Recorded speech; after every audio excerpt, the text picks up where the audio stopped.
솔직히 말씀드리자면 저도 처음엔 당황스러웠습니다. 미국 LA 동물원이라는 세계적인 기관에서 수의사로 일하게 된다는 소식을 들었을 때만 해도 설렘 반 두려움 반이었죠. 하지만 그 두려움은 막상 도착하자마자 현실이 되었습니다. 한국에서 왔다고요? 거기 동물병원 있긴 해요. 처음 저를 맞이한 건 따뜻한 환영이 아닌 저를 쓱 훑어보며 내뱉은 이 한마디였습니다. LA 동물원 부관장인 샬롯 씨였죠. 그녀는 처음부터 저와 제 곁에 진구를 의심의 눈초리로 바라봤습니다. 진돗개라 한국의 셰퍼드 같은 거라고? 아뇨. 진돗개는 한국 고유의 견종이고 구조견으로도 활약합니다. 이 진구는 특히 재난구조 훈련을 받고 훈련? 귀엽긴 하네. 근데 여긴 동물원이에요. 애완견은 필요 없어요. 그녀의 말은 단순한 경멸이 아니었습니다. 마치 진구와 저는 이곳에서 있어선 안 될 존재처럼 여겨졌죠. 동료 조련사들 또한 진구를 장난감처럼 여겼고 저에겐 김치 수의사라는 별명이 붙었습니다. 한국계라는 이유만으로 저를 평가절하하는 시선은 매일같이 따가웠고 진구는 항상 구석에 앉아 조용히 그 시선을 견뎠습니다. 저는 한국에서 구조견 진구와 수많은 재난 현장을 누벼왔습니다. 진구는 울진산불 때 인명을 구조한 경험도 있는 용맹한 친구였습니다. 하지만 이곳 LA에서는 그의 모든 경력과 훈련이 단지 개라는 이유로 무시당하고 있었죠. 그리고 저 역시 동양계라는 틀에 가둬진 느낌이었습니다. 그러던 어느 날 아침 점검 시간에 맹금류 구역에서 경보가 울렸습니다. 갑자기 조련사들이 무전기를 들고 이리저리 뛰어다니기 시작했고 방송에서는 긴급히 관람객들의 대피를 요청하고 있었어요. 철망이 파손됐어요. 큰일입니다.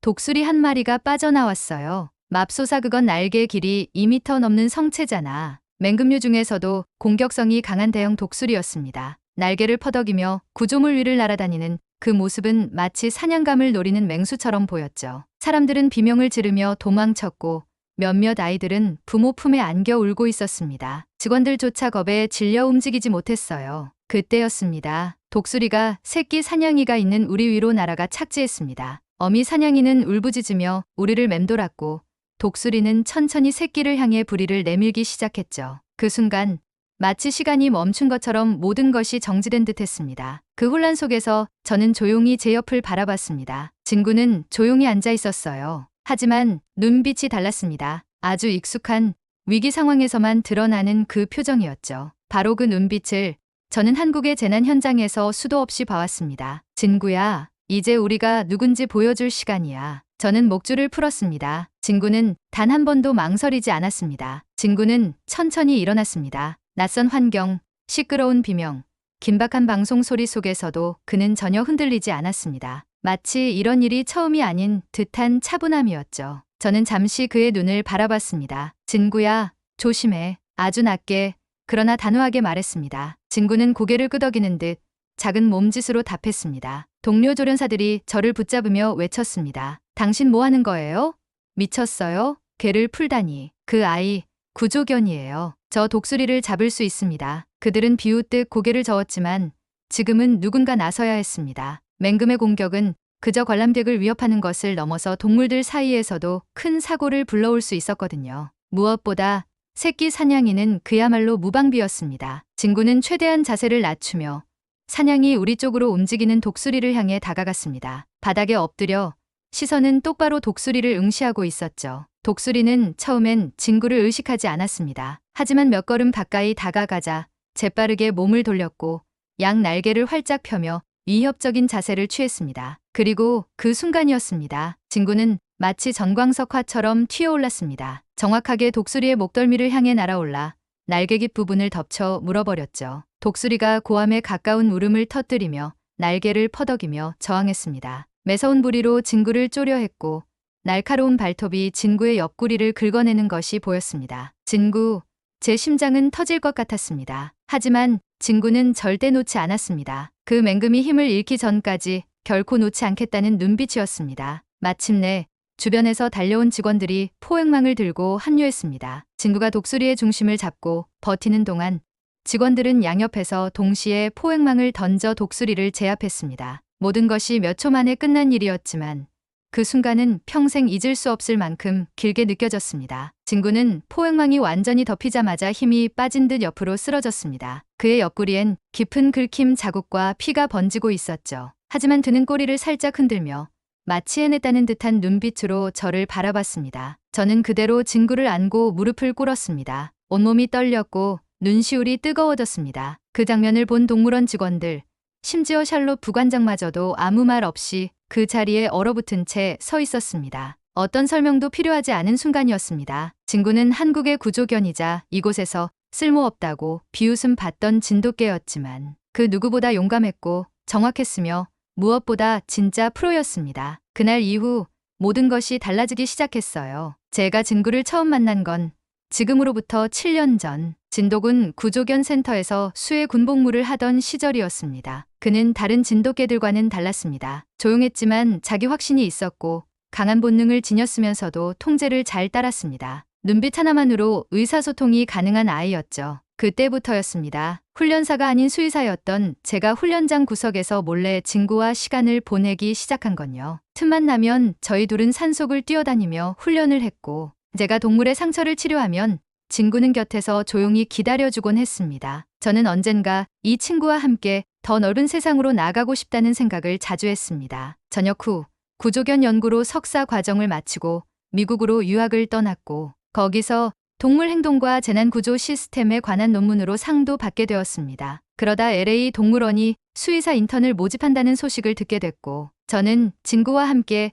그 기회를 잡기로 결심했습니다. 하지만 미국에서의 현실은 생각보다 차가웠습니다. 한국에서의 이력은 그저 동양계 이민자의 이국적 장식품으로 여겨졌고 진구는 외국산 개일 뿐이었습니다. 다른 수의사들은 저를 의심스런 눈초리로 바라봤고 특히 샬롯 부관장은 항상 제게 차가운 말만 했죠. 여긴 쇼가 아니에요. 한국처럼 군견 쇼하는 곳 아닙니다. 진구는 쇼견이 아닙니다. 훈련된 재난 구조견이에요. 상황 판단도 뛰어나고요. 그래요. 그러면 관람객 코앞에서 진구가 구조 시범이라도 해보게 하죠. 그녀의 말은 가시가 있었고 제가 아무리 노력해도 바뀌지 않는 그들만의 세상이 존재한다는 걸 느꼈습니다. 어떤 날은 동료들끼리 진구의 사진을 합성해 우스꽝스럽게 SNS에 올리기도 했습니다. 저와 진구는 그들의 조롱 속에서 견디고 있었습니다. 하지만 진구는 무너지지 않았습니다. 매일 아침 동물원 구석 울타리 아래서 조용히 앉아 경계 근무를 하듯 맹금 우리를 지켜보던 그 아이를 보면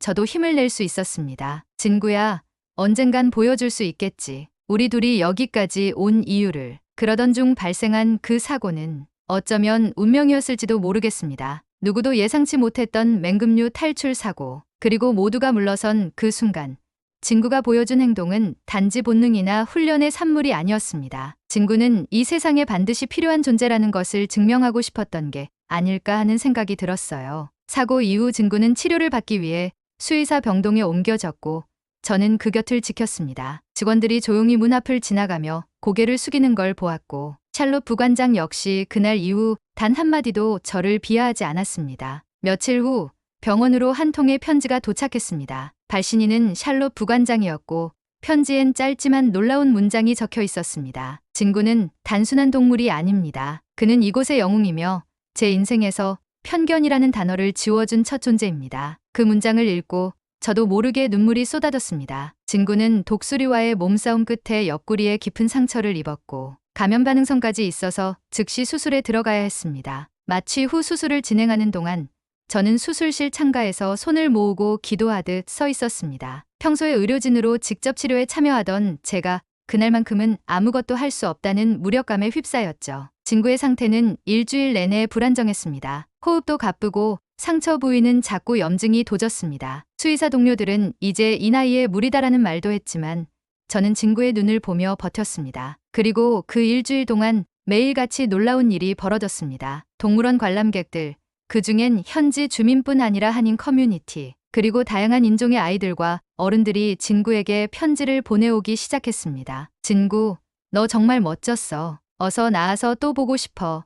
같은 그림엽서와 편지들이 진구의 병실 창문에 하나둘 붙기 시작했습니다. 그 벽은 금세 종이 꽃밭이 되었고 병실은 마치 미니 전시관처럼 변했습니다. 특히 놀라웠던 건 샬롯 부관장이 직접 병실을 찾아와 진구의 곁에 조용히 앉았던 날이었습니다. 그녀는 아무 말 없이 한참을 진구를 바라보다 이렇게 말했습니다. 우리 아버지는 한국전에 참전했어요. 늘 한국인들은 자신보다 남을 먼저 생각하는 사람들이라고 하셨죠. 저는 그게 그냥 전쟁 영웅의 미화라고 생각했는데 오늘 진구를 보고 그 말이 진심이었다는 걸 깨달았어요. 그녀의 눈가엔 눈물이 맺혀 있었습니다. 저는 잠시 말을 잇지 못하다가 조용히 고개를 숙였습니다. 진구가 깨어난 건 그 다음 날이었습니다. 아직 온몸에 주사줄과 붕대를 감은 채였지만 눈을 천천히 뜨며 제 손을 핫았을 때 저는 눈물이 왈칵 쏟아져 내렸습니다. 주변에 있던 간호사들도 박수를 치며 우리 영웅이 돌아왔다고 외쳤고 그 모습은 자연스럽게 SNS를 통해 퍼져나갔습니다. 몇 주 후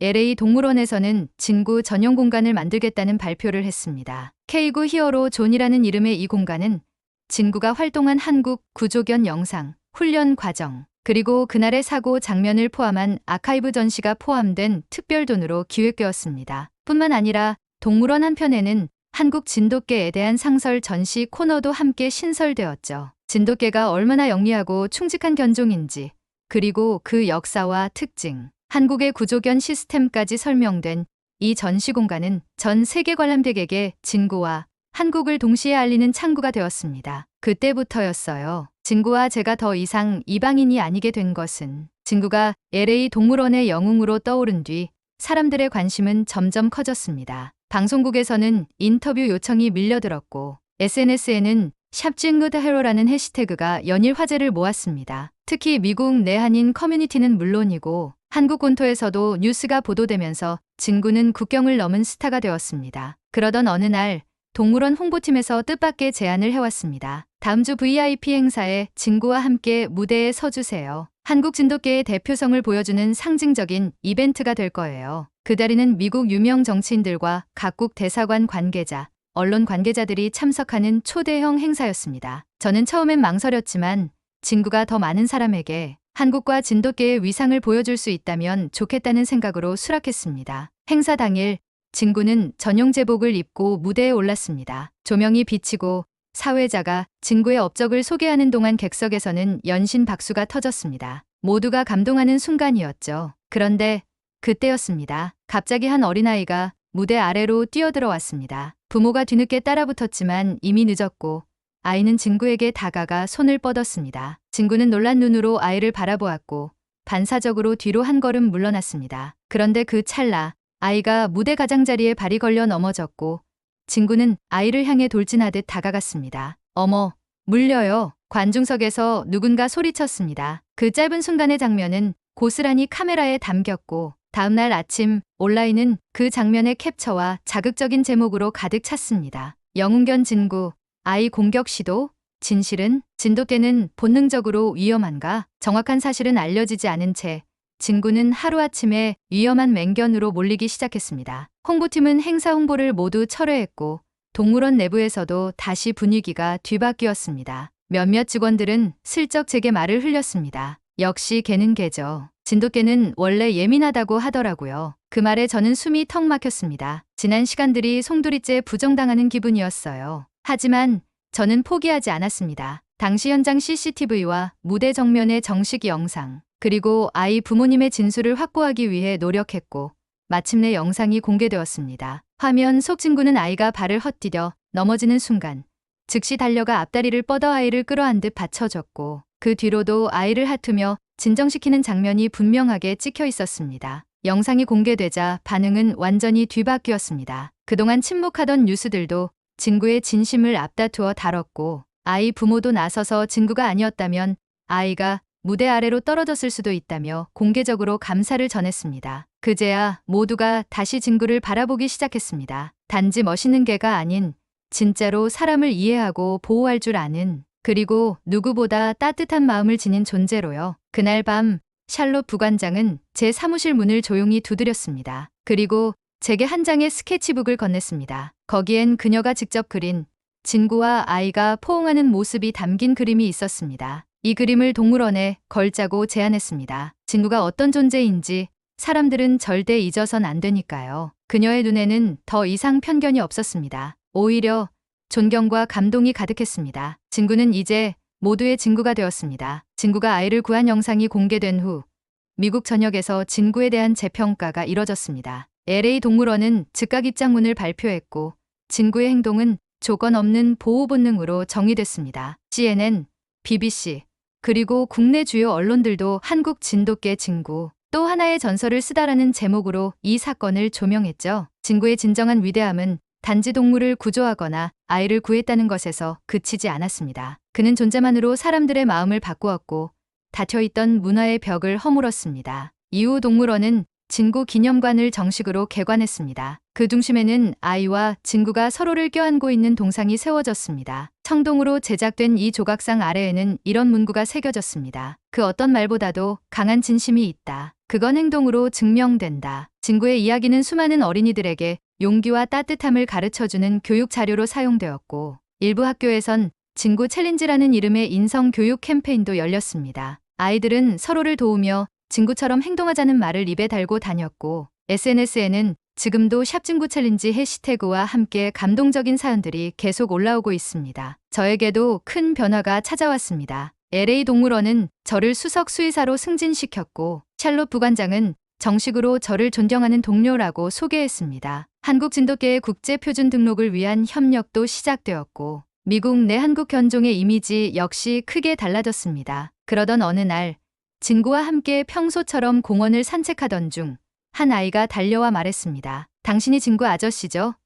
저 한국에 꼭 가보고 싶어요. 진구가 온 나라가 어떤지 궁금해요. 그 아이의 눈빛 속엔 두려움이 아닌 동경이 담겨 있었습니다. 진구는 올해로 11살이 되었습니다. 이제는 예전처럼 빠르게 달릴 수는 없지만 여전히 누구보다 똑똑하고 따뜻하며 조용히 곁을 지켜주는 친구입니다. 매일 아침 진구와 함께 일터에 나서는 이 삶은 제가 꿈꿔온 그 이상입니다. 한국에서 태어나 차가운 편견을 뚫고 미국의 중심에서 전설이 된 진구. 그와 함께했던 모든 순간은 제게 삶의 이유이자 기적이었습니다. 진구가 아니었다면 저는 결코 이 자리까지 올 수 없었을 겁니다. 안녕하세요. 제 이름은 클로이 리입니다. 조지아주 애틀랜타 근교에 살고 있는 17살 고등학생입니다. 엄마는 한국에서 태어나 이민을 오신 분이고 아빠는 미국에서 태어난 한국계 3세예요. 저희 가족은 평범하다고 생각했지만 제 인생은 단 한 마리의 개를 만나며 전혀 예상치 못한 방향으로 흘러가게 되었습니다. 그 이야기를 오늘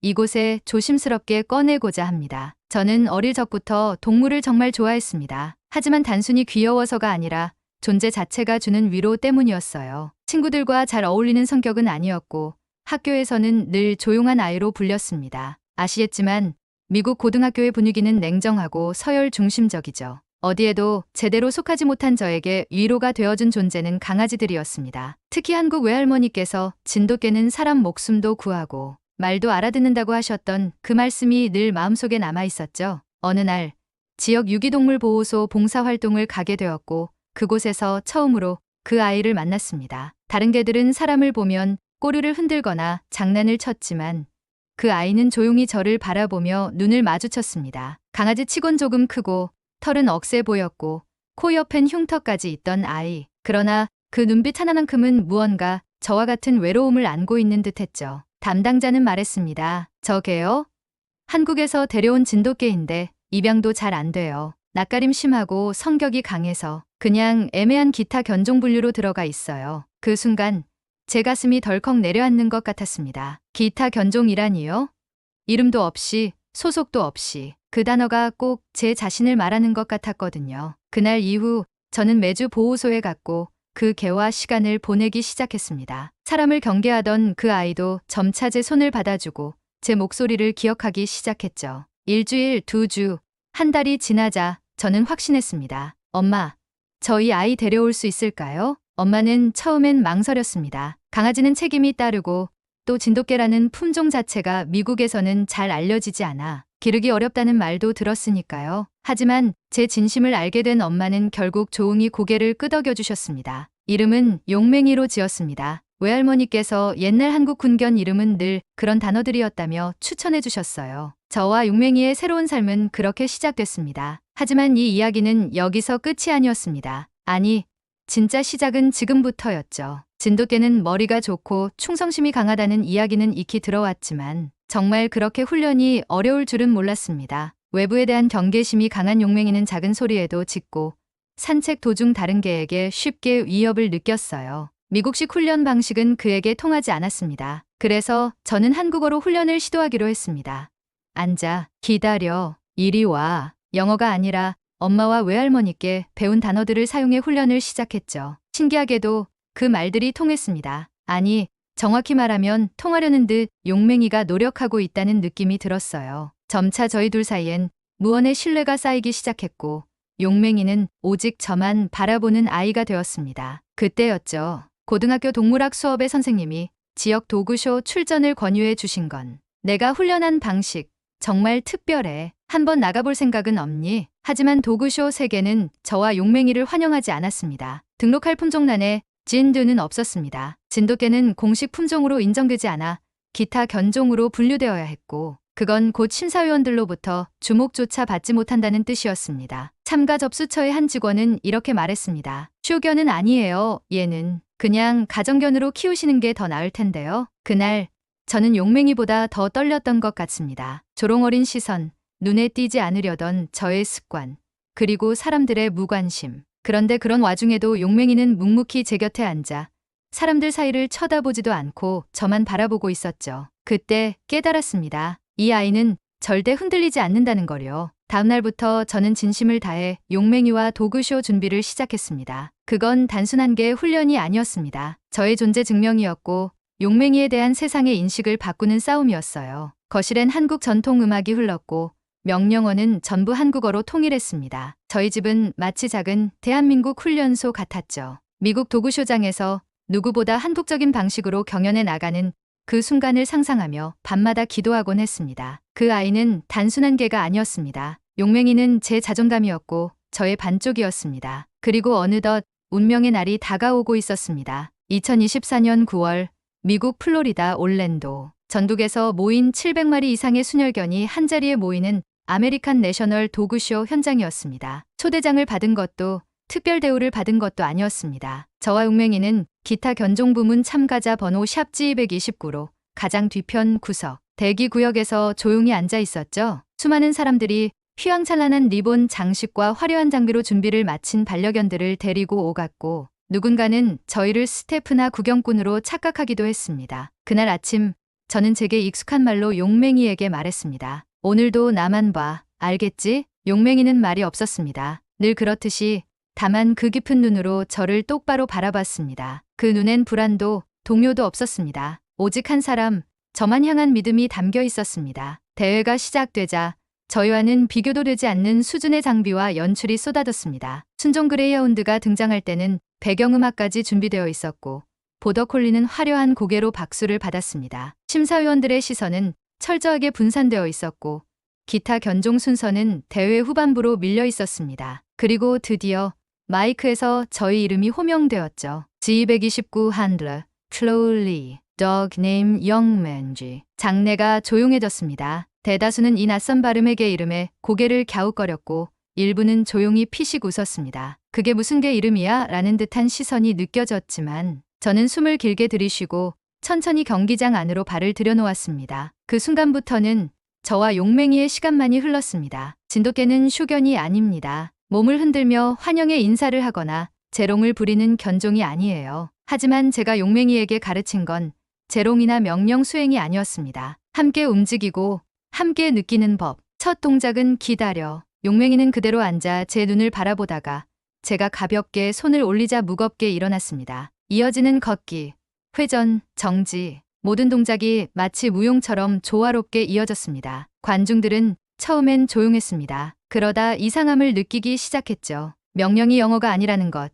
개가 눈빛만 보고 반응한다는 것, 그리고 무엇보다도 그 아이가 마치 사람과 춤을 추는 듯한 움직임을 보인다는 사실에 놀라기 시작했습니다. 얘 뭐지? 그거 진돗개 아니야? 관중석에서 웅성임이 퍼지더니 어느새 박수가 터지기 시작했습니다. 심사위원 중 한 명이 고개를 숙여 제게 물었습니다. Is that Korean? 저는 잠시 숨을 골랐다가 또박또박 대답했습니다. Yes, Korean dog, Korean training, Korean love. 그 순간 정적을 깨고 한 관객이 큰 소리로 외쳤습니다. GOKUREA. 그리고 믿을 수 없는 일이 벌어졌습니다. 미국 국기를 흔들던 관중 몇 명이 자리에서 일어나 박수를 치기 시작했고 카메라 셔터 소리가 연달아 터졌습니다. 순식간에 SNS 생중계 댓글창이 진돗개로 도배되기 시작했고 한 한두께 중년 여성은 눈시울을 붉히며 그게 우리 개야라고 중얼거렸습니다. 심사위원은 긴 회의 끝에 제게 다가와 말했습니다. Miss Lee, Your dog doesn't fit anymore.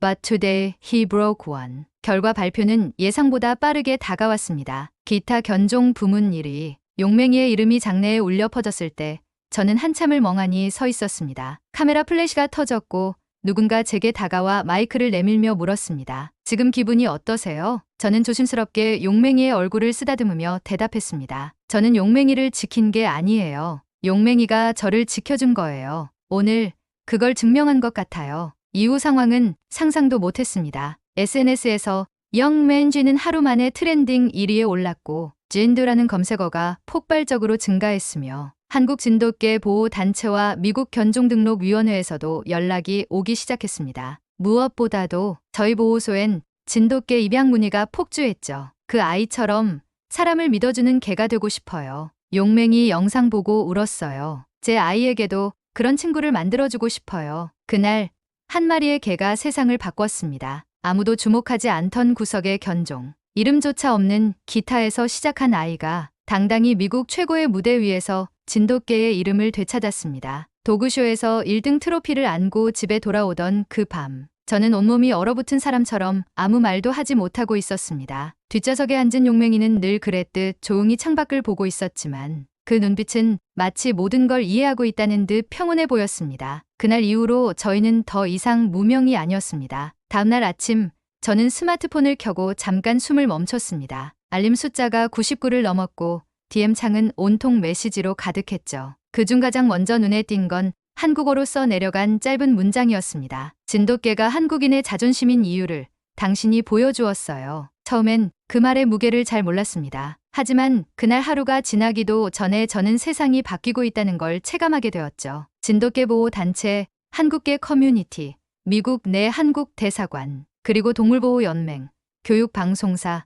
심지어는 미국 내 유수 대학들의 심리학 연구팀까지 수많은 곳에서 연락이 쏟아졌습니다. 용맹이의 눈빛에서 트라우마 회복 모델을 봤습니다. 진돗개가 PTSD 치료견으로 적합할 가능성이 있습니다. 진돗개는 단순한 개가 아니라 하나의 문화 코드입니다. 모두가 묻기 시작했죠. 당신은 어떻게 이 개를 이렇게 훈련시켰느냐고, 어떻게 그 아이가 사람을 믿게 만들었느냐고 말입니다. 저는 대답했습니다. 제가 훈련한 게 아니라 그 아이와 공감한 것뿐이에요. 하지만 그 말은 그리 쉽게 받아들여지지 않았습니다. 세상은 항상 방법을 원하고 매뉴얼을 갈망하니까요. 그래서 저는 용맹이와 함께하는 일상을 카메라에 담기 시작했습니다. 아침마다 들리는 한국어 명령어, 밥을 먹기 전 손바닥에 코를 대는 약속, 산책길에서 마주친 낯선 개에게 먼저 시선을 피하는 배려, 그리고 무엇보다 저와 눈을 마주치는 그 침묵의 시간. 이 모든 걸 올린 영상 하나가 조회수 2천만을 넘기게 된 건 단 4일밖에 걸리지 않았습니다. 하지만 그 무렵부터 저는 마음속에서 이상한 갈등을 느끼기 시작했습니다. 내가 용맹이를 세상 밖으로 꺼낸 게 맞는 일이었을까? 사람들은 용맹이를 동경하고 찬사를 보내고 이름을 외쳤지만 그 누구도 이 아이의 과거를 묻지 않았습니다. 한때 버림받고 입양 목록에서 가장 끝에 밀려있던 그 시절의 상처들, 그리고 아직도 낯선 손이 가까워지면 순간 몸을 움츠리는 그 본능을. 세상은 이 아이가 강아지임을 잊은 듯했습니다. 용맹이처럼 만들려면 어떻게 해야 하나요? 우리 개도 그렇게 훈련시킬 수 있을까요? 이 질문들은 언뜻 보기엔 순수한 호기심이었지만 그 안에는 무언의 오해가 깔려 있었습니다. 진돗개는 무조건 영리하다. 진돗개는 타고난 보호자다. 진돗개는 감정적 교감이 자동이다. 그건 진실이 아니었습니다. 용맹이는 훈련으로 만들어진 아이가 아니었고 그 아이가 저를 이해하기까지는 수많은 실패와 오해가 쌓여 있었습니다. 한 번은 외부 촬영 스태프가 무심코 카메라 렌즈를 들이밀었고 용맹이는 조용히 제 뒤로 숨어버렸습니다. 그날 밤 저는 용맹이를 꼭 껴안고 속삭였습니다. 미안해.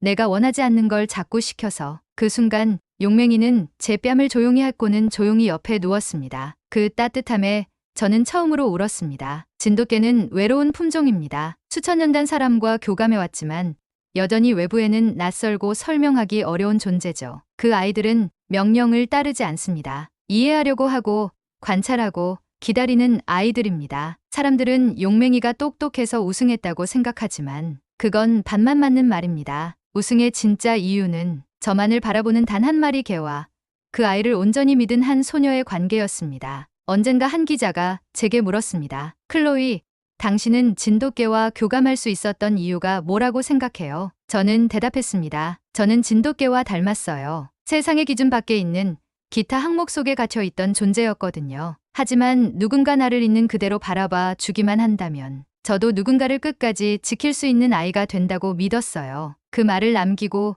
저는 눈을 감았습니다. 그리고 느꼈습니다. 제 옆에서 조용히 숨을 고르던 용맹이의 체온이 바로 그 믿음이라는 사실을요. 진돗개 용맹이는 이제 단순한 도구쇼의 우승견이 아닙니다. 그 아이는 수많은 사람들의 메시지를 통해 지금도 버림받고 있는 생명들에 대한 경각심을 일깨우고 있었고 어디선가 자신과 비슷한 아이들을 기다리고 있는 사람들의 희망이 되어가고 있었습니다. 그리고 저 자신도 깨달았습니다. 이 이야기는 한 마리 개의 성공담이 아니라 버림받았던 존재들이 다시 세상 앞에 설 수 있다는 증거이자 가장 한독적인 개가 미국에서 보여준 관계의 기적이라는 걸요. 2024년 12월 1일 크리스마스가 다가오던 어느 주말 오후 저는 한 초등학교에서 작은 강연을 열었습니다. 주제는 진돗개와 친구 되기였습니다. 무대에 선 건 처음이었고 긴장도 많이 했지만 맨 앞줄에 앉아 조용히 저를 바라보던 아이들의 눈빛이 어느새 저를 차분하게 만들어주었죠. 그리고 제 옆에는 여전히 말이 없고 조용한 친구 용맹이가 앉아 있었습니다. 하얀 발끝을 가지런히 모으고 작은 꼬리만 살랑이는 그 모습은 누구보다 든든한 존재였습니다. 그날의 마지막 질문에서 한 아이가 손을 들고 물었습니다. 클로이 언니, 용맹이는 언제 가장 기뻐해요? 아이의 질문은 예상 밖이었지만 곧 제 가슴 한가운데를 건드렸습니다. 기뻐한다고요?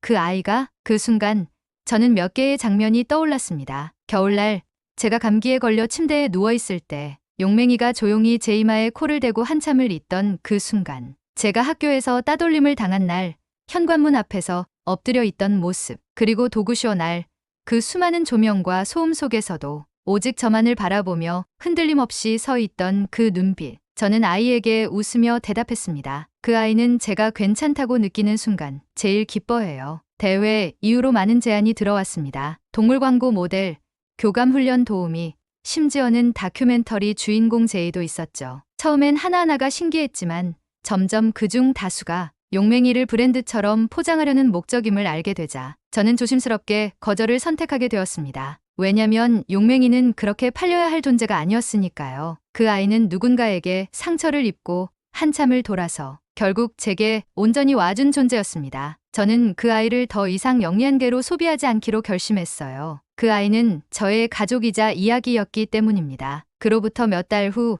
용맹이와 저는 한국을 방문하게 되었습니다. 외할머니의 고향인 전라남도 해남. 그곳의 작은 마을에서 진돗개의 원산지라는 섬마을로 향했습니다. 마을 입구의 작은 비석엔 이렇게 적혀 있었죠. 진돗개는 주인을 위해 목숨을 건다. 처음엔 너무 과장된 말 같다고 생각했는데 지금은 그 문장의 의미가 달라 보였습니다. 용맹이는 저를 위해 목숨을 건 건 아니었습니다. 하지만 온 마음을 걸고 저라는 존재를 믿어주었죠. 한국에서 만난 어느 노견 사육사 할아버지는 용맹이를 한참 바라보더니 이렇게 말씀하셨습니다. 이놈 눈빛이 살아있네. 사람 눈이야. 이건 너도 참 잘 버텼구나, 이놈아. 그 말을 듣는 순간 저는 처음으로 한국에서 진짜 환영받았다는 기분을 느꼈습니다. 이제 저는 대학 진학을 앞두고 있습니다. 전공은 동물심리학과 커뮤니케이션. 단순히 개를 훈련하는 기술이 아니라 사람과 동물 사이의 말 없는 언어를 배우고 싶습니다. 그리고 언젠가는 버려진 동물들과 상처 입은 아이들이 함께 살아갈 수 있는 공간을 만들고 싶어요. 그 아이들이 서로를 바라보며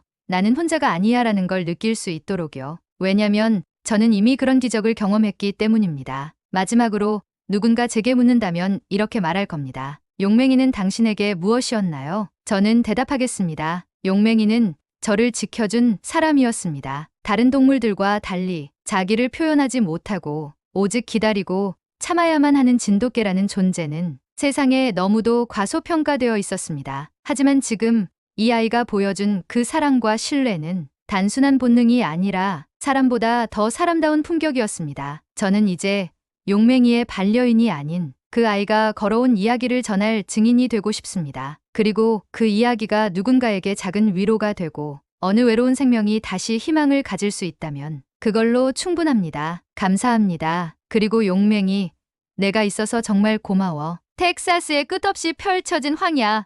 그 중심에 자리한 존 밀러의 목장은 한때 지역에서 가장 번성했던 목장이었습니다. 수백 마리의 양들이 드넓은 초원을 자유롭게 돌아다녔고 목장 주변으로는 푸른 하늘 아래 따뜻한 햇살이 비쳤습니다. 그러나 몇 년 전부터 코요테 무리가 출몰하며 목장은 깊은 위기에 빠졌습니다. 코요테들은 밤이면 몰래 나타나 양들을 공격했고 그로 인해 밀러는 매일 아침 무력감에 빠졌습니다. 울타리를 높이고 최신 기술로 감시 카메라를 설치했지만 코요테들의 기민함을 당해낼 수 없었습니다. 목장의 양떼는 점점 줄어들었고 밀러의 마음속에도 불안감이 자리 잡았습니다. 매년 발생하는 피해로 인해 목장을 운영하는 것 자체가 힘들어졌습니다. 그러던 어느 날 밀러는 평소 알고 지내던 축산업 관계자를 통해 한국 출신의 김민수 교수와 연락하게 됩니다. 김 교수는 동물 행동학 전문가로 한국의 전통 견종인 진돗개가 가진 뛰어난 방어 능력을 소개했습니다. 처음에는 진돗개에 대해 들어본 적이 없는 밀러는 의아해했습니다. 한국의 개가 어떻게 텍사스의 코요테를 막아줄 수 있다는 거지?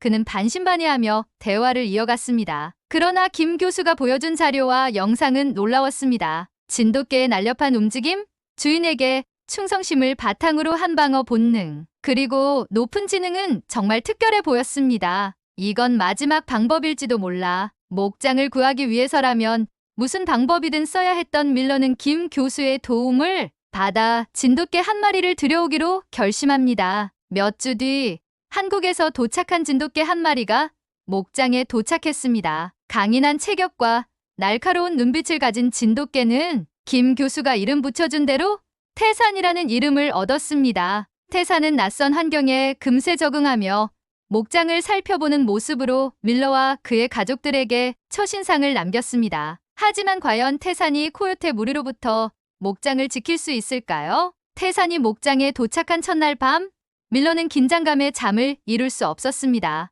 태산이 과연 코요테의 공격을 막아낼 수 있을지 아니면 그저 또 다른 실패로 끝날지 확신이 서지 않았습니다. 태산은 목장 주변을 조용히 순찰하며 코요테의 흔적을 탐지하는 듯 했습니다. 그 모습은 마치 자신의 임무를 알고 있다는 듯 결연해 보였습니다. 그날 밤도 어김없이 코요테의 무리가 나타났습니다. 어두운 하늘 아래 울타리 너머에서 들려오는 희미한 울음소리는 밀러의 불안감을 더욱 자극했습니다. 하지만 이번에는 전과 달랐습니다. 태산이 민첩하게 반응하며 울타리 쪽으로 달려갔습니다. 그는 코요테의 무리를 향해 강렬한 경고의 울음을 내질렀습니다. 그 울음소리는 강렬하고 자신감에 차 있었고 코요테들은 처음에는 다가올 듯 하다가 이내 한 발 물러섰습니다. 그러나 코요테들은 쉽게 물러서지 않았습니다. 그들 중 몇 마리가 울타리를 넘으려는 순간 태산은 순식간에 돌진하며 위협적인 자세를 취했습니다. 그가 보이는 강렬한 기세에 코요테들은 놀라 뒤로 물러났습니다. 목장의 깊은 어둠 속에서 빛나는 태산의 눈은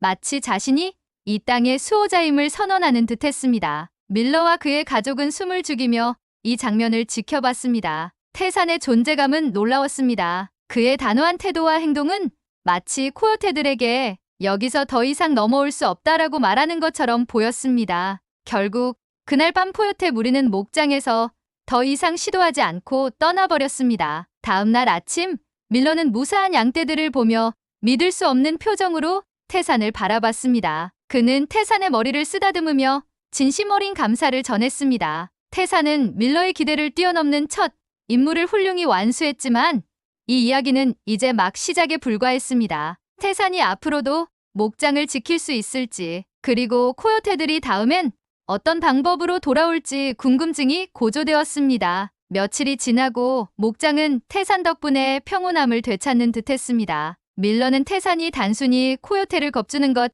이상의 능력을 가지고 있음을 알아차렸습니다. 그는 단순히 울타리 근처를 지키는 게 아니라 양떼들이 먹이 활동을 하는 동안에도 그들 주변을 자연스럽게 순찰하며 보이지 않는 방어선을 형성했습니다. 태산의 민첩한 동작과 신중한 행동은 밀러의 가족들에게 깊은 인상을 남겼습니다. 그러던 어느 날 밤, 상황은 다시 긴박하게 돌아갔습니다. 코요테 무리가 이전보다 더 조직적으로 움직이며 울타리를 시험하고 있다는 것이 감지되었습니다. 이번에는 단순히 울타리를 넘으려는 시도가 아니라 목장 한쪽 끝에 위치한 약한 지점을 노리고 있었습니다. 밀러는 이를 감지했지만 늦은 밤에 대응하기 어려운 상황이었습니다. 태산은 이미 상황을 파악한 듯 보였습니다. 그는 무리의 움직임을 감지하자 곧바로 그 약한 지점으로 달려갔습니다. 코요테 몇 마리가 울타리를 넘어 양들에게 가까이 다가가려는 순간 태산은 맹렬한 속도로 달려가며 강렬한 경고음과 함께 공격 태세를 취했습니다. 놀라운 점은 태산이 단순히 코요테들을 쫓아내는데 그치지 않고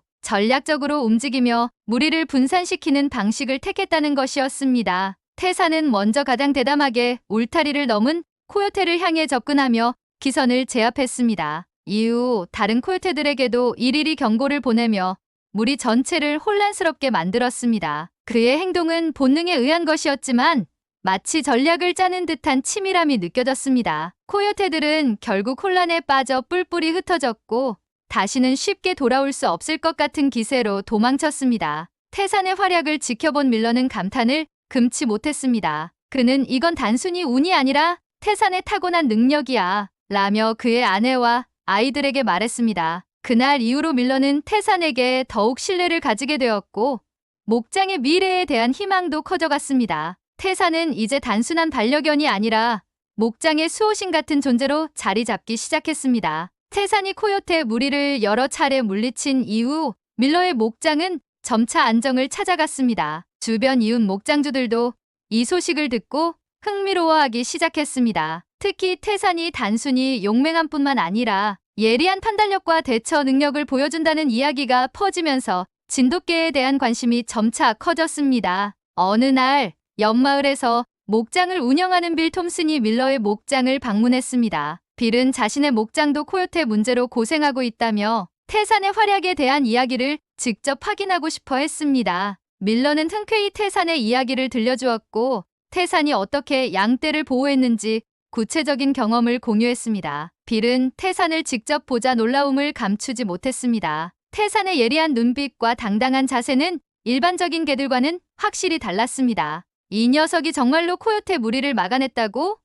빌은 믿기지 않는다는 듯 물었지만 밀러는 확신에 찬 목소리로 대답했습니다. 빌, 태산이 우리 목장을 구했어. 진돗개는 단순한 개가 아니야. 그들은 자신들의 주인을 지키는 데 있어서 끝까지 충성하고 필요하다면 목숨을 걸어 싸울 준비가 되어 있어. 그날 이후로 빌뿐만 아니라 다른 목장주들도 태산과 진돗개에 관심을 보이기 시작했습니다. 심지어 지역 신문 기자가 밀러의 목장을 방문해 태산과 그의 활약을 취재하기도 했습니다. 태산은 이제 단순히 밀러의 목장을 지키는 개를 넘어 텍사스 전역에서 새로운 희망의 상징이 되었습니다. 김민수 교수도 이 소식을 듣고는 기뻐하며 밀러에게 연락을 해왔습니다. 그는 진돗개는 한국의 전통적이고 소중한 유산입니다. 태산이 이렇게 훌륭한 역할을 해줘서 자랑스럽습니다. 라고 말하며 다른 진돗개들을 텍사스에 소개하는 방법에 대해 이야기했습니다. 하지만 태산이 목장에서의 평화만 가져온 것은 아니었습니다. 그의 등장은 코요테 무리에도 변화를 가져왔습니다. 코요테들은 몇 번의 실패 이후 더 조심스럽게 움직이며 새로운 전략을 세우기 시작했습니다.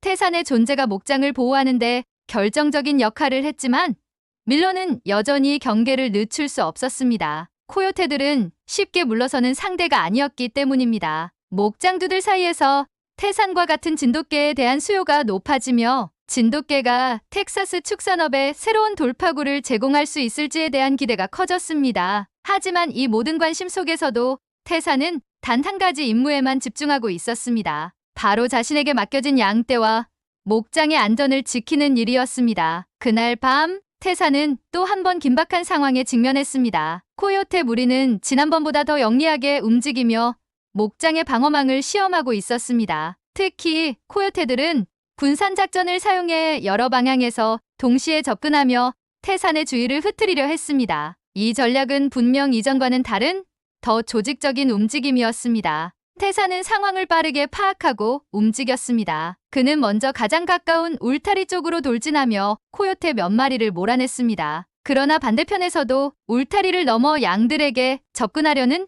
코요테들의 모습이 보였습니다. 태산은 즉시 방향을 바꾸어 그쪽으로 달려갔고 때로는 울타리 위로 몸을 날려 더 공격적으로 대응했습니다. 그때 밀러는 비상 알림음을 듣고 밖으로 나와 상황을 목격했습니다. 코요테들은 태산의 집중력을 흐트러뜨리기 위해 끝없이 방향을 바꿨고 태사는 숨 돌릴 틈 없이 목장의 이곳저곳을 지키고 있었습니다. 밀러는 태산의 엄청난 체력과 집중력에 감탄했지만 동시에 걱정이 들었습니다. 태산 혼자서 이 모든 걸 감당할 수 있을까? 그러나 태산은 놀라운 전략적 판단을 보여주었습니다. 그는 목장의 중심부로 이동해 한자리에 자리 잡더니 울타리 전체를 한눈에 감시할 수 있는 위치에서 짧고 강렬한 경고음을 냈습니다. 그 소리는 코요테들에게 분명한 메시지를 전달했습니다. 이곳은 내가 지킨다. 감히 넘보지 마라. 이후 태사는 자신의 몸을 낮추며 잠시 멈춰 있는 것처럼 보였지만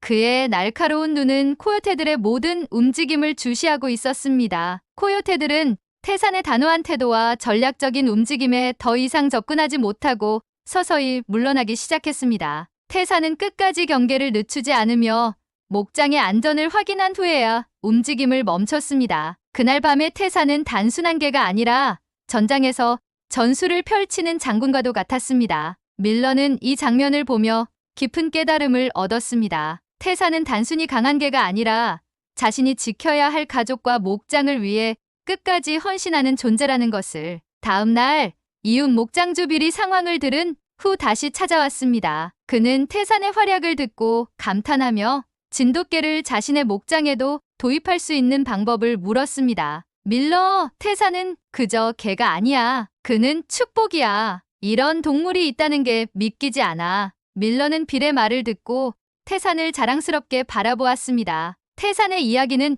이제 더 많은 사람들에게 알려지기 시작했고 텍사스의 목장 문화를 변화시키는 계기가 될 가능성이 보였습니다. 그러나 밀러는 여전히 고민했습니다. 태산 혼자 이 모든 걸 감당하게 하는 건 공평하지 않아. 그는 김 교수와 상의하여 추가적으로 진돗개를 도입할 방법을 논의하기로 결심했습니다. 태산의 활약은 밀러의 목장뿐만 아니라 이웃 목장들에까지 큰 영향을 미쳤습니다. 태산 덕분에 코요테의 공격이 줄어들었고 목장의 양떼들은 오랜만에 안전한 나날을 보내고 있었습니다. 그러나 코요테의 무리는 완전히 물러난 것이 아니었습니다. 그들은 여전히 목장 주변을 어슬렁거리며 기회를 엿보고 있었습니다. 며칠 후 코요테들은 다시 한번 치밀한 작전을 준비했습니다. 이번에는 기존의 분산 작전을 뛰어넘어 울타리 안쪽으로 숨어 들어오는 방법을 택한 것이었습니다. 한밤중 울타리 아래를 파고들어 목장 안으로 침투한 몇 마리의 코요테가 태산의 눈을 피하려 했습니다. 태산은 코요테의 움직임을 감지했지만 예상치 못한 공격 방식에 약간의 혼란을 느꼈습니다. 코요테 몇 마리가 이미 울타리 안으로 들어와 양떼 가까이 접근했을 때 태산은 짧은 울음소리로 밀러에게 경고 신호를 보냈습니다. 태산의 울음에 잠에서 깬 밀러는 손전등을 들고 급히 달려 나왔습니다. 그 순간 태산은 단독으로 울타리 안의 코요테들과 맞섰습니다. 그는 강력한 존재감을 드러내며 코요테를 몰아내려고 했지만 코요테들은 쉽게 물러서지 않았습니다. 태산의 몸 여기저기에 생채기가 생겼고 그는 점점 지쳐갔습니다. 하지만 태산은 끝까지 포기하지 않고 양떼를 보호하기 위해 모든 힘을 쏟아부었습니다. 밀러는 태산이 위험에 처한 것을 보고 즉시 행동에 나섰습니다. 그는 집 안에 소총을 들고 울타리로 달려가 코요테들을 쫓아냈습니다. 태산은 코요테들이 완전히 물러날 때까지 꼿꼿이 서서 그들을 주시했고 마지막 코요테가 사라지는 것을 확인한 후에야 긴장을 풀었습니다. 다음 날 태산은 지쳐 보였지만 여전히 양떼 근처에서 자리를 지키고 있었습니다. 밀러는 태산의 머리를 쓰다듬으며 고마움을 표현했습니다. 태산, 내가 없었다면 어젯밤은 정말 끔찍했을 거야. 너는 우리 목장의 영웅이야. 밀러의 목소리에는 깊은 감동이 담겨 있었습니다. 그날 이후 밀러는 태산 혼자 모든 걸 감당하게 두어선 안 된다는 결심을 하게 됩니다. 그는 김민수 교수에게 다시 연락해 추가적인 진돗개 도입을 요청했고 김 교수는 흔쾌히 도와주겠다고 약속했습니다. 태산의 시련은 그의 놀라운 용기와 헌신을 증명했을 뿐만 아니라 진돗개의 가능성을 다시금 세상에 알리는 계기가 되었습니다. 텍사스의 여러 목장주들은 진돗개에 대해 더 깊이 알아보기 시작했고 진돗개의 위상이 점점 더 높아지기 시작했습니다. 그날 이후 태산의 부상을 본 밀러는 더욱 깊은 책임감을 느끼게 되었습니다. 그는 태산에게 더 나은 환경을 제공하기 위해 작은 쉼터를 만들어 주었고 태산이 회복할 수 있도록 특별히 신경 썼습니다. 태산은 밀러의 따뜻한 돌봄 속에서 빠르게 회복했지만 여전히 양떼 근처를 떠나지 않으며 자신이 맡은 임무를 이어갔습니다. 이웃 목장주 빌도 태산의 활약에 더욱 감명받았습니다. 그는 진돗개의 신뢰와 능력을 목격한 후 자신도 진돗개를 도입하기 위해 김 교수와 직접 연락을 취했습니다. 김 교수는 빌과 통화하며 진돗개의 특성과 훈련 방법에 대해 자세히 설명했습니다. 진돗개는 단순히 훈련으로만 움직이는 개가 아닙니다. 그들의 본능적인 충성심과 보호 본능은 어떤 개와도 비교할 수 없어요. 특히 목장의 환경에 적응하면 더욱 놀라운 능력을 발휘할 겁니다. 몇 주 후 빌의 목장에도 한 마리의 진돗개가 도착했습니다. 태산과 비슷한 체격의 진돗개는 이름이 백호로 목장의 새로운 수호견이 되었습니다. 밀러와 빌은 두 진돗개를 서로 소개하기로 했고 두 목장은 점차 협력 관계를 맺으며 더욱 안전한 환경을 구축해 나갔습니다. 밀러는 태산과 백호의 만남을 지켜보며 놀라움을 느꼈습니다. 태산은 처음에는 경계심을 보였지만 곧 백호와 자연스럽게 교감하며 목장의 순찰 범위를 서로 나눴습니다. 백호는 태산의 행동을 본보기로 삼으며 빠르게 자신의 역할을 이해했고 두 마리의 진돗개는 서로 호흡을 맞추며 코요테들에 대항하는 완벽한 방어 체계를 형성했습니다. 코요테들은 이제 두 목장에 접근하기가 더욱 어려워졌습니다. 태산과 백호의 협업은 단순한 방어를 넘어 목장 운영에 있어 새로운 가능성을 열었습니다. 밀러와 빌은 진돗개의 잠재력이 단순히 목장 보호를 넘어 목장주들 사이의 협력과 공동체 형성에도 큰 기여를 할 수 있음을 깨닫게 되었습니다. 진돗개의 활약은 지역 축산업 전반에 걸쳐 점점 더 큰 반향을 일으키고 있었습니다. 태산은 이제 단순히 한 목장의 수호견이 아니라 텍사스 축산업에서 진돗개의 위상을 알리는 상징적인 존재로 자리 잡았습니다. 태산과 백호의 활약 이후 텍사스 전역에서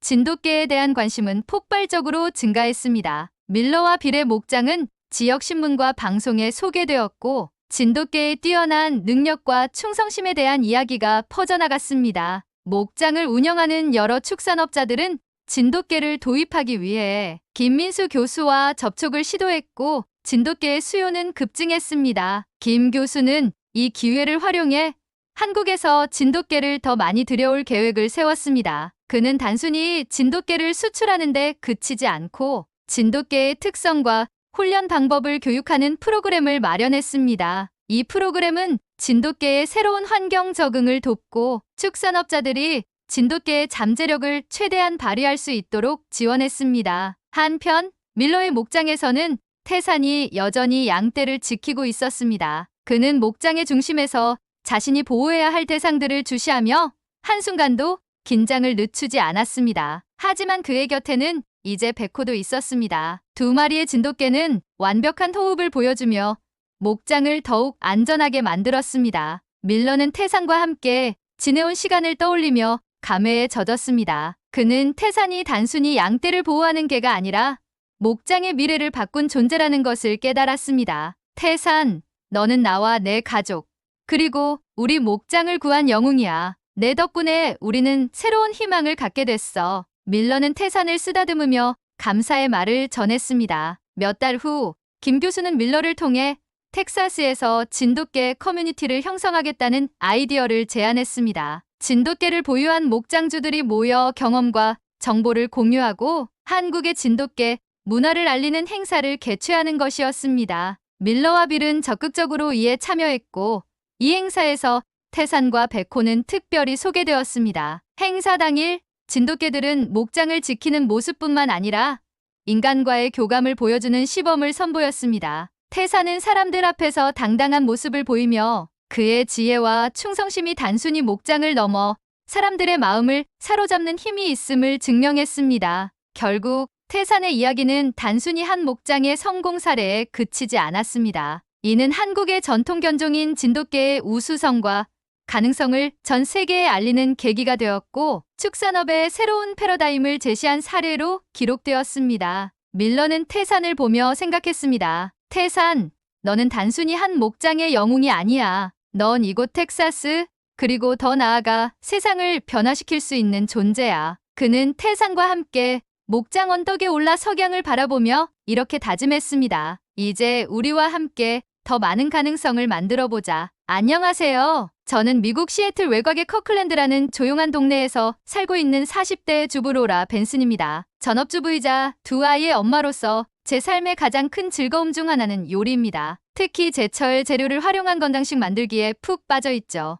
유기농 농장에서 직접 공수해온 채소와 과일로 식단을 짜고 아이들 간식도 되도록 가공식품 없이 만들어주는 게 저의 일상이었습니다. 그런 제가 한국의 과일청이라는 문화를 처음 접했을 때 느낀 감정은 놀라움 그 자체였습니다. 좋게 말하면 호기심, 솔직하게 말하면 조금 당혹스러웠죠. 왜냐하면 제가 그 장면을 처음 목격한 순간 그건 마치 실험실 같았거든요. 그날도 평소처럼 앞마당 정원을 가꾸고 있던 오후였습니다. 옆집에 새로 이사 온 동양인 여성분이 마당에서 뭔가 분주히 움직이고 계셨어요. 이름은 김신혜 씨, 한국에서 최근 이민 오신 분이라고 들었죠. 상냥한 미소가 인상적인 분이라 인사 정도는 나눴지만 특별한 교류는 없었습니다. 그런데 그날 그분이 무릎을 꿇고 마당에 신문지를 넓게 펼치더니 상자에서 꺼낸 붉은 딸기를 하나하나 닦아 유리병에 정성스럽게 넣기 시작하는 겁니다. 설탕도 같이 꺼내더니 딸기 위에 층층이 덮어가는 모습이 꽤 낯설었죠. 더군다나 그 병이 꽤 여러 개였어요. 마치 실험재료라도 다루듯 진지한 표정으로 병을 돌리고 정렬하는 모습에 저는 나도 모르게 담장을 넘겨 쳐다보다 눈이 딱 마주쳤습니다. 안녕하세요. 그분은 환하게 웃으며 말을 건네셨고 저는 조금 머쓱하게 웃으며 다가갔죠. 안녕하세요. 혹시 무슨 작업하세요? 그러자 김 씨는 병 하나를 들어 보이며 말했습니다. 이건 딸기청이에요. 딸기랑 설탕만 넣어서 절이는 거예요. 여름에 시원한 에이드로 마시면 진짜 맛있어요. 청, 설탕에 절인 과일? 저희 직업병이랄까요? 저도 모르게 질문이 쏟아졌습니다. 근데 설탕을 이렇게 많이 넣으면 너무 달지 않나요? 혹시 건강에는 괜찮은가요? 김 씨는 웃으며 고개를 끄덕였죠. 물론 설탕은 많죠. 하지만 생과일이 오래도록 상하지 않게 보관하려면 설탕이 필요해요. 대신 첨가물이 없고 자연 발효처럼 만들어지는 거라 생각보다 건강에도 나쁘지 않아요. 무엇보다 맛이 정말 달라요. 그 설명을 들으면서도 솔직히 제 마음 한구석에서는 이게 건강식이라고? 라는 의문이 사라지지 않았습니다. 저는 가능하면 설탕을 줄이고 천연 감미료나 과일 본연의 단맛을 활용하던 사람입니다. 당장 인공색소, 인공감미료가 들어간 음료조차 잘 안 마시는 제가 설탕 한가득 감긴 병을 보고 감탄할 수는 없었죠. 하지만 두 며칠 후 생각지도 못한 순간에 제 고정관념은 무너져 버렸습니다. 그날은 유난히 더운 초여름 오후였어요. 장을 보고 돌아와 지친 몸을 겨우 소파에 누웠는데 초인종 소리가 울렸죠. 문을 열자 김 씨가 작은 병에 담긴 붉은 액체와 탄산수를 들고 서 계셨습니다. 딸기청 에이드 한 잔 드셔보실래요? 지금 마시기 딱 좋아요. 그 호의가 어찌나 따뜻하게 느껴지던지 저는 얼떨결에 고개를 끄덕였고 그녀가 직접 만든 딸기청 에이드를 한 모금 마셨습니다. 그 순간 제 입안 가득 퍼진 건 예상치 못한 깊이였습니다. 절대 끈적이거나 인위적인 단맛이 아니었어요. 생딸기의 상큼함이 살아있었고 은은하게 퍼지는 향이 마치 숲속에서 딸기를 따다 바로 갈아 마시는 듯한 신선함이었습니다. 이게 진짜 설탕이 들어간 거예요? 믿기지가 않네요. 제가 놀라워하자 김 씨는 조용히 웃으며 말했죠. 이게 정성의 맛이에요. 그냥 과일에 설탕 넣고 기다리는 게 아니고요. 매일매일 병을 돌려주고 온도도 신경 써야 해요. 사랑이 좀 들어가야 맛있어지거든요. 그 말을 들은 순간 저는 말문이 막혔습니다. 사랑이 들어가야 한다는 그 표현이 어찌나 낯설면서도 묘하게 설득력 있게 들리던지요. 그날 밤 저는 침대에 누워서도 그 맛이 떠오르지 않았습니다. 생각보다 너무 깊고 너무 신선하고 너무 놀라운 맛이었어요. 그렇게 저의 새로운 여정은 시작되고 있었습니다. 과일청이라는 낯선 단어가 제 마음속에서 천천히 그리고 조용히 아주 깊은 울림을 만들어내고 있었죠. 딸기청 에이드를 맛본 그날 이후 제 머릿속에서 과일청이라는 단어가 떠나질 않았습니다. 단순히 신기한 음료를 마셨다는 정도가 아니었습니다. 그것은 제가 지금껏 당연하게 여겨온 맛과 건강의 정의를 완전히 뒤흔드는 경험이었어요. 그 다음 날 아침 저는 인터넷을 켜고 Korean Fruit Syrup, 과일청 만들기라는 검색어를 입력했습니다. 다양한 과일, 설탕의 비율, 병의 소독법, 숙성기간 그 모든 과정이 한편의 의식처럼 느껴졌습니다. 마치 단순한 레시피가 아니라 삶의 방식을 배우는 기분이었어요. 며칠 뒤 저는 김신혜 씨에게 조심스레 말을 꺼냈습니다. 혹시 저도 만들어 볼 수 있을까요? 그녀는 반갑다는 듯 두 손을 모으며 말했어요. 그럼요. 라즈베리나 블루베리도 좋아요. 딸기는 금방 지나가니까 지금은 라즈베리 딱 좋아요. 그렇게 저는 제 인생 첫 라즈베리 청에 도전하게 되었습니다. 그녀가 알려준 대로 과일을 하나하나 손질하고 병을 소독한 뒤 설탕과 과일을 층층이 담기 시작했습니다. 솔직히 말씀드리자면 그 과정은 생각보다 훨씬 긴장되고 집중을 요했습니다. 설탕을 이만큼 넣는 게 맞을까요? 네. 과일 무게랑 설탕 무게를 똑같이 맞추면 돼요. 시간이 지나면서 과일에서 수분이 빠져나오고 설탕이 녹아서 시럽이 되는 거예요. 그녀의 설명은 마치 한 편의 과학 수업 같았지만 왠지 모르게 따뜻했습니다. 매일 아침이면 저는 병을 조심스레 꺼내어 살짝 돌려주었습니다. 병 안에서는 서서히 과일이 무르익고 있었고 설탕은 점차 투명한 액체로 변해갔죠. 그 과정을 지켜보면서 저는 문득 이렇게 생각하게 되었습니다. 이건 단순한 발효가 아니라 기다림의 예술이구나. 그리고 그 기다림은 저에게 많은 생각을 안겨주었습니다. 특히 미국에서 당연하게 여겼던 식문화와의 차이를 강하게 체감하게 되었죠. 저희 가족은 유기농을 지향하고 있었지만 여전히 냉장고엔 가공된 음료, 아이들이 좋아하는 과일향 탄산수가 들어있었습니다. 빠르고 간편한 음식, 즉시 만족을 주는 맛에 길들여진 저희 식탁과 2주 이상을 기다려야만 얻을 수 있는 단 한 병의 과일청. 그 차이는 단순한 조리 방식의 차원이 아니었습니다. 이건 삶의 태도 자체가 다른 거야. 그렇게 저는 과일청을 만드는 과정에서 한국의 또 다른 문화를 만나기 시작했습니다. 신혜 씨는 매번 새로운 과일청을 만들며 저에게 다양한 이야기를 들려주었습니다. 유자청은 겨울철 감기 예방을 위해 만들고 매실청은 여름철 더위에 지친 몸을 식히기 위해 준비한다고 했죠. 단순한 음료가 아닌 계절의 지혜가 담긴 보관법이었어요. 한국에선 옛날부터 제철 과일이나 약재를 설탕이나 꿀에 재워서 보관하는 문화가 있었어요. 요즘엔 젊은 사람들도 인스타에 올리면서 다시 유행하는 중이에요. 정말 놀라워요. 미국에선 그런 방식은 거의 없거든요. 음식은 빠르게 먹고 버리는 게 일상이니까요. 그녀의 말에 저는 고개를 끄덕일 수밖에 없었습니다. 미국의 식탁은 효율성과 실용성 위주입니다. 남은 음식은 잘 포장해 두더라도 며칠 지나면 버리는 게 다반사였죠. 하지만 과일청은 다릅니다. 기다려야만 하고 매일 살펴봐야 하고 쉽게 상하지 않도록 온도와 습도까지 신경 써야 해요. 그러다 문득 저는 제 삶을 되돌아보게 되었습니다. 아이들이 자라나는 속도조차 가끔 느끼지 못할 정도로 바쁘게 살아온 저의 지난 시간들. 늘 건강하게 먹자는 말을 반복했지만 실은 건강한 삶의 방식은 잊고 살았던 건 아닐까 그런 반성이 밀려왔습니다. 그리고 그때부터였을 겁니다. 제가 과일청에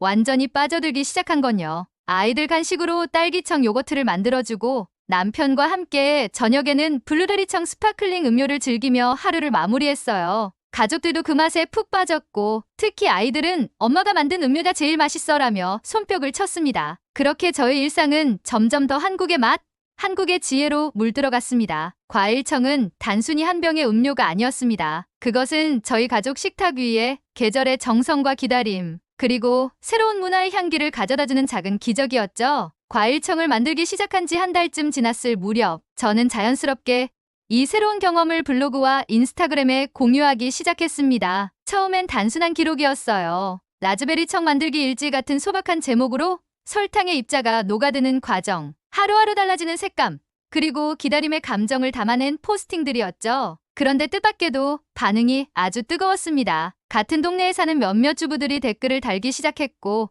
어떤 분은 DM으로 레시피를 물어오기도 했어요. 혹시 워크숍 열 계획은 없으세요? 그 메시지를 읽는 순간 제 가슴이 이상하게 뛰기 시작했습니다. 워크숍?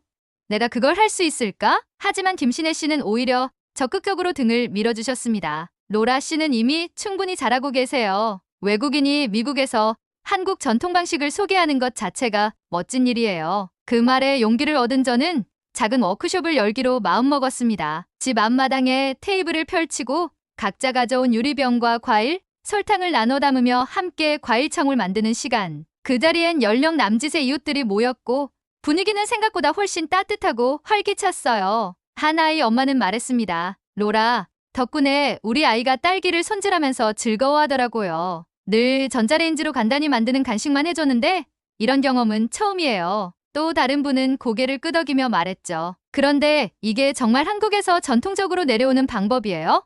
왠지 더 알고 싶어지네요. 그 순간 저는 깨달았습니다. 이 작은 병 하나가 단순히 맛을 나누는 것 이상으로 문화를 전하고 있다는 것을요. 이후 저는 더 적극적으로 한국의 식문화를 공부하기 시작했습니다. 김 씨의 도움으로 유자청, 오미자청, 매실청에 대해 알아갔고 각각이 가진 효능과 의미, 그리고 계절의 흐름과 어떻게 연결되어 있는지를 이해하게 되었어요. 유자청은 겨울의 감기를 막아주고 오미자청은 피로 회복에 좋으며 매실청은 여름철 음식에 상하는 것을 막아주는 자연의 지혜. 이 모든 것은 단순한 민간요법이 아니라 오랜 세월을 살아낸 사람들의 경험과 자연에 대한 존중이 깃든 결과물이었죠. 그런 이야기를 블로그에 올릴수록 사람들의 반응은 더욱 커졌습니다. 한국식 전통 보존법에 대한 해외의 재해석, 제로웨이스트 라이프와 만난 과일청, 건강한 기다림의 미학 같은 주제로 확장된 글들이 퍼지며 제 SNS는 점점 하나의 작은 커뮤니티로 성장해갔습니다. 그리고 그 중심에는 언제나 과일청이 있었습니다. 남편도 이제는 저를 우리 집 과일청 장인이라 부를 정도가 되었고 아이들 친구 엄마들 사이에서도 로라네 집 가면 에이드가 진짜 맛있다는 소문이 돌기 시작했어요. 심지어 어느 날엔 동네 유기농 식료품점 주인이 제게 다가와 말했습니다. 혹시 이 과일청 우리 가게에서 소규모로 판매해보지 않겠어요? 그 제안은 저에게 또 하나의 전환점이었습니다. 처음에는 단순한 호기심이었고 그 다음은 취미였으며 이제는 누군가에게 전달할 수 있는 작은 비즈니스로 확장된 것이죠. 물론 아직은 판매를 결정하진 않았지만 그 제안 하나만으로도 제 자신이 너무나 자랑스럽고 또 한국 문화가 이토록 깊이 있는 삶의 일부가 될 수 있다는 사실에 놀라움을 금치 못했습니다. 과일청은 저에게 손맛과 정성의 의미를 다시금 일깨워 주었습니다. 급하게 끓이고 섞어내는 요리가 아닌 시간을 두고 기다려야만 얻을 수 있는 맛. 그 속엔 계절의 흐름이 있고 자연의 선물이 있으며 무엇보다 사람의 마음이 있었습니다. 그리고 저는 느꼈습니다. 이 과일청은 단순한 병이 아니라 누군가의 마음을 담아 전하는 선물 같아. 과일청 한 병을 통해 저는 한국이라는 나라를 만났고 한국인의 삶의 철학을 마주하게 되었습니다. 그리고 이제 그 철학을 저만 알고 있기엔 너무 아깝다는 생각이 듭니다. 과일청 덕분에 제 삶은 분명히 달라졌습니다. 맛에 대한 관점, 삶의 속도, 가족과 나누는 시간, 그리고 문화에 대한 경외감까지. 저는 루라 벤슨이라는 이름 뒤에 한국 식문화 애호가라는 또 다른 정체성을 얻은 듯 했습니다. 그런데 언제나 그렇듯 인생은 가장 뜨거운 순간에 차가운 충격을 던져주곤 하죠. 그날도 평범한 하루였습니다. 김신혜 씨와 함께 시애틀 흠복헌에 있는 작은 한국 식당을 찾았습니다. 워크숍을 마친 뒤 수고했다는 의미로 그녀가 밥을 사겠다고 한 날이었죠. 외관은 소박했지만 정감 있는 간판과 집밥 느낌이 물씬 나는 메뉴판 덕에 기대감이 컸습니다. 여기 된장찌개 진짜 맛있어요. 고등어구이도 인기 많고요. 된장찌개 이름도 향기롭네요. 김 씨의 추천으로 찌개와 고등어를 시켰고 잠시 뒤 나무등반에 올라온 음식들이 도착했습니다. 그런데 그 순간 제가 알 수 없는 당황스러움을 느꼈습니다. 이건 뭐지? 주문하지도 않은 음식들이 왜 이렇게 많지? 작은 접시에 담긴 각종 나물, 김치, 오이무침, 무생채 대여섯 가지 반찬들이 상 위를 가득 메우고 있었습니다. 당황한 얼굴로 김 씨를 바라보자 그녀는 환하게 웃으며 말했습니다. 아, 놀라셨어요? 이게 바로 반찬 문화예요. 한국에선 주 메뉴 외에 다양한 반찬들이 기본으로 같이 나와요. 다 서비스예요. 서비스? 저는 솔직히 놀랐습니다. 미국에선 어떤 식당이든 공짜 음식이라는 개념은 낯설고 종종 불신의 대상이 되기도 합니다. 무료로 뭔가가 제공된다는 건 대부분 그만한 의도가 있거나 퀄리티를 의심해봐야 한다는 게 일반적인 인식이니까요. 하지만 그것보다 더 큰 당황은 식사가 시작된 후 찾아왔습니다. 찌개가 너무 뜨거워 조심스럽게 한 입 먹으려는 찰나 식당 아주머니가 다가오셨습니다. 왜 이렇게 못 드셔? 찌개 맛없어요? 밥 좀 더 드릴까요? 그 말투가 나쁘다는 건 아니었지만 저에게는 꽤 무례하게 들렸습니다. 다른 손님들도 있는데 제 테이블에 와서 큰 소리로 그런 말을 한다는 것 자체가 너무 당황스러웠고 어딘가 모르게 지적당했다는 느낌까지 받았습니다. 제 얼굴이 굳어지자 김신혜 씨가 서둘러 아주머니께 말했습니다. 괜찮아요. 이분 처음 한국 음식 드셔보는 거라 조금 낯설어요. 그러자 아주머니는 웃으며 말했죠. 아이고, 처음이구먼. 그럼 더 많이 드셔야 해요. 우리 된장찌개 진짜 몸에 좋아. 하지만 저는 이미 머릿속이 복잡해지고 있었습니다. 왜 이렇게 거리감이 없지? 아무리 친절해도 이런 식의 접근은 좀 이게 정말 한국적인 친절인가? 아니면 무례함을 친절로 포장하는 건가? 그날 밤 집에 돌아와서도 그 생각이 머릿속을 떠나지 않았습니다. 제가 사랑하게 된 한국 문화, 그 속에 혹시 제가 보지 못한 이중성이 있는 건 아닐까? 겉으론 정성과 따뜻함으로 포장돼 있지만 사실은 너무 빠른 친밀감이나 타인의 경계를 넘는 말투가 당연시되는 건 아닐까? 그 순간 한국에 대한 저의 경외심은 조용히 흔들리고 있었습니다. 김신혜 씨에게도 그 감정을 털어놓았습니다. 신혜 씨, 오늘 식당에서의 일 솔직히 좀 힘들었어요. 너무 갑작스럽고 너무 가까워서. 그녀는 제 말을 조용히 들은 뒤 한참을 말없이 있었습니다. 그리고 한참 후 조용히 입을 열었습니다. 로라 씨, 저도 처음 미국 왔을 때 똑같았어요. 어떤 마트 점원이 제 아이를 예쁘다고 안아주려다가 저한테 혼났거든요. 한국에선 그게 애정 표현이지만 미국에선 개인정보와 접촉에 엄격하니까요. 그때 느꼈죠. 친절의 방식은 문화마다 정말 다르구나. 그 말을 들은 순간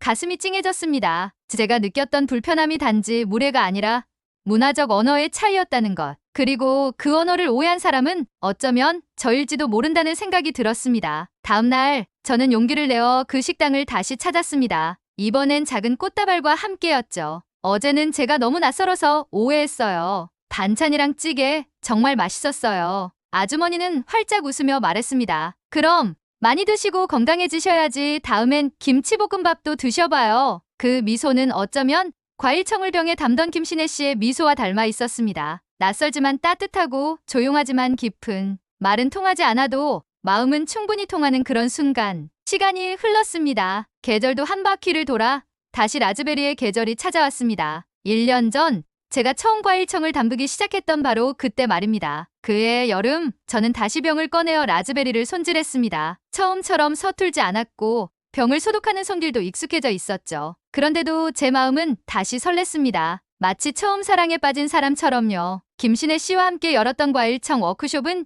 이제 정기 모임이 되었고 참가자들도 늘어나 제철의 학교라는 이름까지 붙게 되었습니다. 사람들은 저를 한국 식문화 전도사라고 부르기 시작했고 저는 그 말이 부끄럽지 않도록 매일같이 공부하고 실천하려 애썼습니다. SNS에는 하루에도 수십 개씩 메시지가 도착했습니다. 로라님 덕분에 처음 과일청을 만들어봤어요. 정성의 의미를 다시 알게 됐습니다. 한국 문화에 이렇게 감동받을 줄 몰랐어요. 그중 가장 마음에 남는 메시지가 있었습니다. 로라 씨, 당신 덕분에 우리가 잊고 있던 것을 다시 돌아보게 되었어요. 고맙습니다. 한국인이 저에게 고맙다고요. 그 말 한마디에 저는 눈시울이 뜨거워졌습니다. 돌이켜보면 저는 단지 맛있는 음료 하나에 놀란 것이 아니었습니다. 저는 그 안에서 사람을 발견한 것이었습니다. 과일청은 단순히 설탕과 과일로 만들어지는 액체가 아니었습니다. 그건 계절을 온전히 받아들이는 태도였고 누구든 따뜻하게 환대하는 마음이었으며 낯선 이에게도